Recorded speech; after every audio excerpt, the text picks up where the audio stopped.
Hey guys, I'm here today to talk about the Women's Prize 2019 Longlist. So, I'm not going to tell you what these 16 books that made the longlist are about because you've probably heard enough about that already, and also of course you can go look it up yourself, so I'll link the Women's Prize website down below, and I'm sure they do a much better job of describing these books than I could. So what I'm going to do instead is talk about my thoughts on the longlist overall, whether I'm excited or not about it, and my plans for which books I'm excited to read and how I intend to do that. So about a week and a half ago, before the longlist was announced, I uploaded a video, which I'll link up here in case you haven't seen it, where I spoke about all the books I'd read that were eligible for the longlist and whether I wanted to see them make the long list or not. I'm going to say long list a lot in this video. So there was 3 books that I was desperate to see there, and 2 of those 3 made it. Let's take a moment to be sad for All Among the Barley by Melissa Harrison, which didn't make it. And the thing is, I feel like I'm being a bit spoiled because 2 out of the 3 books I really wanted to see there were there, which is a rarity for me. Like, the books I usually want to make a long list don't. But I guess I feel like the one that was the least well known is the one that didn't make it, and it's the one that could have done with the biggest boost, so I just feel a bit sad. But go read it, please do. It's an amazing book, and I'll link a video where I spoke about it up here. So the 2 that did make it are Ghost War by Sarah Moss and Normal People by Sally Rooney. I loved and adored both of these books. 2 of the best books I read last year. I would wholeheartedly recommend them, and I will probably reread them before the winner is announced just because I love them and would happily read them again. So outside of those 2, I hadn't read any of the other 14 books, although I do already own, prior to the long list being announced, 3 of those. Those 3 are... this first one is Milkman by Anna Burns. I actually started listening to this one on audiobook a few weeks ago and then paused it because I was more interested in other books at the time. And yeah, I wasn't surprised to see this one there at all. It won the Man Booker, of course. So yeah, I've heard most people say this is better on audio, or just more accessible on audio, because it's written in a very, how do I say this, relentless way. There's not much punctuation, there's lots of ongoing sentences, and also from the segments I've listened to, the narrator just darts from thought to thought, and so she'll be talking about one thing and there'll be something that's mentioned that's an aside, what should be an aside to that one main thing, and then she'll go off on that aside for pages until you forgot what the main thing was, and she comes back to it, stays with it for a little bit, and then goes off to another aside. So you have to pay attention, and I feel like the rhythm of that is better delivered on audio. So I'm going to go back to listening to this one.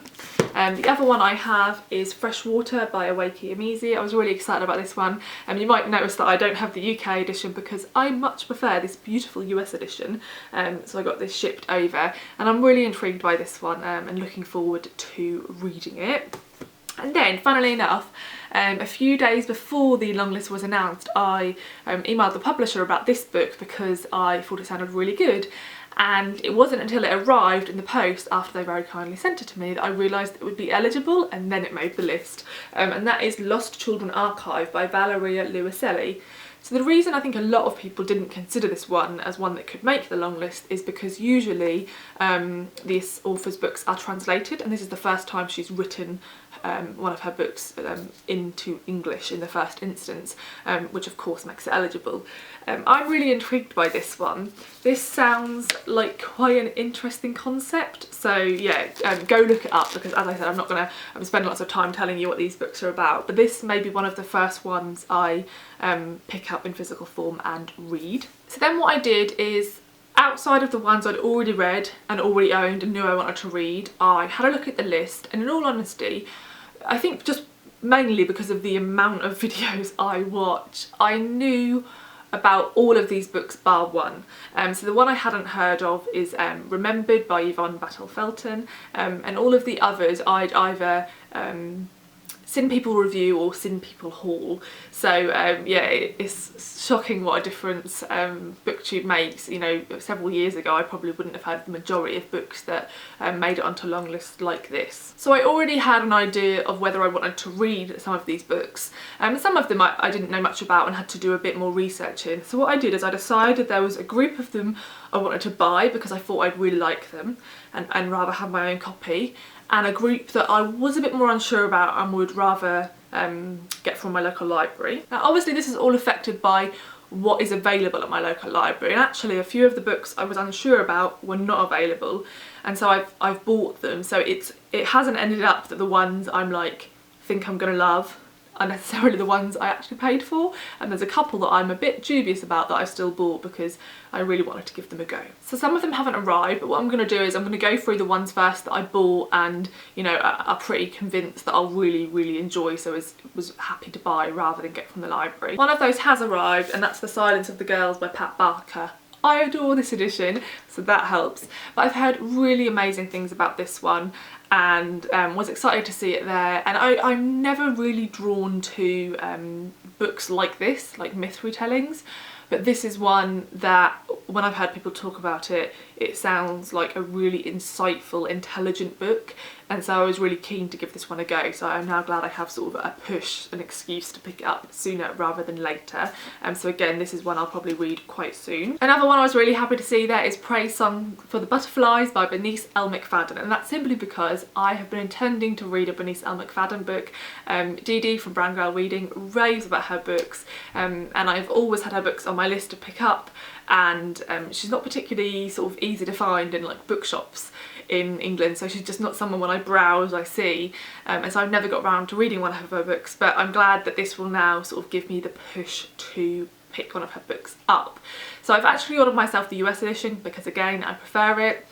This hasn't arrived yet, but it will be here in a few days, and I'm very excited with this one. It sounds like it's going to be really upsetting, but I want to read a Bernice L. McFadden book, and this is as good a reason as any. The other one that I was possibly like most excited to see on the list is Ordinary People by Diana Evans. So I actually saw this book about a month ago in Waterstones when I was just looking at the new releases shelf, and it was on a day when I didn't really want to buy myself any books. I think I was in there to buy a gift.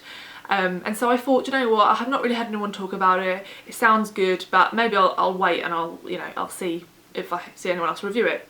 And then I probably forgot about it. And then the day before the Longlist was announced, I was in Waterstones again buying gifts and didn't want to buy myself any books. And I was drawn to it again, and I read the blurb and read the first couple of pages and was like, oh, I do really want to read this book. But I thought, you know what, I'm not going to let myself buy it because tomorrow the Longlist will be announced and there'll be loads of books I have to buy, and I'll kick myself for having bought a book that then sits on my shelf for ages while I read the Longlist. And then it made the Longlist. So I was really happy to see it there.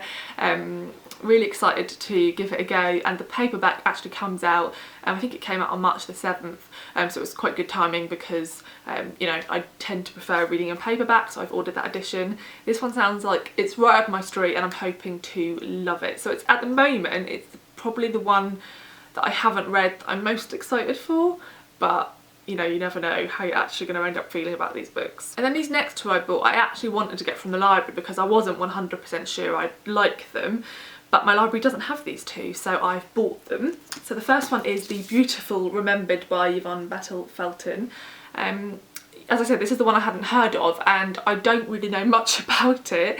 I like the sound of it enough to give it a go. It helps that there's a Jen Ashworth quote on the cover because I've read two of her novels now and really enjoyed them. The other one that I've bought hasn't arrived yet, and this is a really cute, beautiful little book, so I am quite excited to own it just because I'm vain and shallow, and that is Bottled Goods by Sophie Van Llewellyn.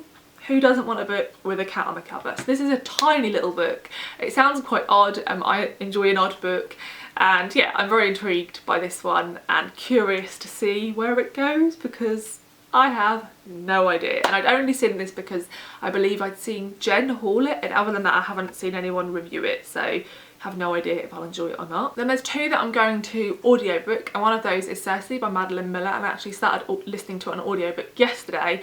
The audiobook narrator is phenomenal. I'm really enjoying it at the moment, and part of me thinks it's because that she's so amazing rather than that I'm really loving the book itself, but we shall see. So there's that one. And the other one I'm going to audiobook is My Sister the Serial Killer by Ainken Braithwaite. I hope I've said that correctly.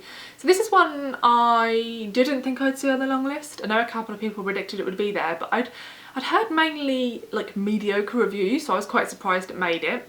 So this is one I I'm not super interested in, but the audiobook's like 4.5 hours, so I'm willing to give it a go. It's on Scrib, so I can listen to it for free, so I'm not sort of feeling like I'm sort of, you know, spending money on a book that I may not enjoy. It just doesn't really sound like the sort of thing I would like. I'm willing to give it a go, and as I said, it's a short audiobook, so not too much of a risk. A few of the others I reserved at the library. One of those is An American Marriage by T.R.E. Jones. When this one came out, I was super excited about it, and I thought this one would have a bigger focus on the American criminal justice system. And when I saw people review it, it seemed that a lot of people were disappointed that it didn't focus on that as much as they thought. And focuses much more on the relationship of this American marriage. So I'm going for the library for this one because I have no idea if I'm going to enjoy it or not, but it's been celebrated an awful lot. I think it made a couple of prize lists in the US. I saw a couple of people put it on their favourite books of the year, and now it's made the long list, so we shall see. And then the last one I've reserved at the library is Swan Song by, let me just double check I don't say this wrong, Kelly Greenberg Jeffcott. So I heard a few people talk about this one and say how much they loved it. It doesn't sound like the sort of book I'd enjoy, but I'm willing to give it a chance. I feel like judging it without having read like a single page seems a bit unfair. Yeah, it sounds a bit too gossipy for me, but then I like the fact that people say it focuses on women's voices, and these women all have these really complex, deeply interesting lives. So that angle of it sounds interesting. I'm just not so sure about, basically the cover really puts me off, and yeah, I'm just worried it's going to be like a little bit gossipy and like filled with wealth, and I'm not into those things. So I've got it at the library. I'll give it a go. But I always go for the rule with these long lists that I will read books on the long list if I'm interested, and if I'm not, then I'm not going to waste time reading a book I don't enjoy, because I've got plenty of other books on my shelves that I will enjoy and am excited about. So I think the only two I haven't mentioned are The Pisces by Melissa Broder. Yeah, I don't think I'm going to read this one. When this first came out, I liked the cover. That pulled me in, and I sort of liked the sound of it, and then it started getting really bad ratings, and then I've had quite a few people say that it's just quite horrible, and says really cruel things about women, but not in a reflective way, not in a way that like you're examining the character thinking these things, in a way that's just mean and a bit cruel-hearted. So I'm not interested in reading that sort of thing, and you know, difficult for me to say because I haven't even read it, but you know, if that is true, then it saddens me that it's made this long list. So there's that. And the other one is Number One Chinese Restaurant by Lillian Lee. Now, the only person I've heard talk about this is Jacqueline over at 6 Minutes for Me, and if I hadn't seen Jacqueline talk about it, this would be another one that I hadn't heard of. I don't think Jacqueline particularly enjoyed it, so I guess my only the only reference point I've got is somebody who didn't like it. The actual premise of the book doesn't sound particularly interesting to me. It sounds a little bit light, the cover isn't the sort of thing that pulls me in, so yeah, I'm not particularly interested in this. If I start smashing through all these books that I am interested in on the long list, and you know, get to a point where I think, you know what, a few people have reviewed it, it sounds quite good, then I'm willing to give it a go. At this point, not inclined to, but that could change. The Pisces is one I'm just, it's a no-go, like I'm not even going to bother. So those are my plans. I feel like it's a pretty good long list. There's an awful lot of books on there, like these ones, and you know, a couple of the other ones I showed you are books that I like was interested in reading. I hadn't rushed out to buy them, but I was interested to pick them up, and now they've made the long list, it's like this extra push to put them to the top of my, you know, ginormous TBR pile. So yeah, I'm excited by these. I think the shortlist is announced like at the end of April, so I think seeing as I've read two, there's two I definitely don't want to read, that leaves 12. So if I do sort of 6 in March and 6 in April, I could have read the, you know, the books on the long list I want to read before the shortlist is announced. I may save some that I think will make the long list until afterwards, or I may manage it, you know, like I said, a few of them are on audio, there's a couple of shorter ones, so I may manage to read them all before the shortlist is announced, not sure. So yeah, those are my thoughts. Let me know if you'd like to see me do reviews on these. What I will probably do is do like group reviews, talk about like 3 of them on one video. Let me know if that sounds interesting. And yeah, let me know what your thoughts are on the long list, if you're planning to read any of them, if you've read any of them, and what your thoughts are, particularly on the ones that I don't know much about or that I don't like the sound of. You know, I'm willing to be persuaded, so write down your thoughts down below. Thanks for watching, and I'll see you in the next video. Bye!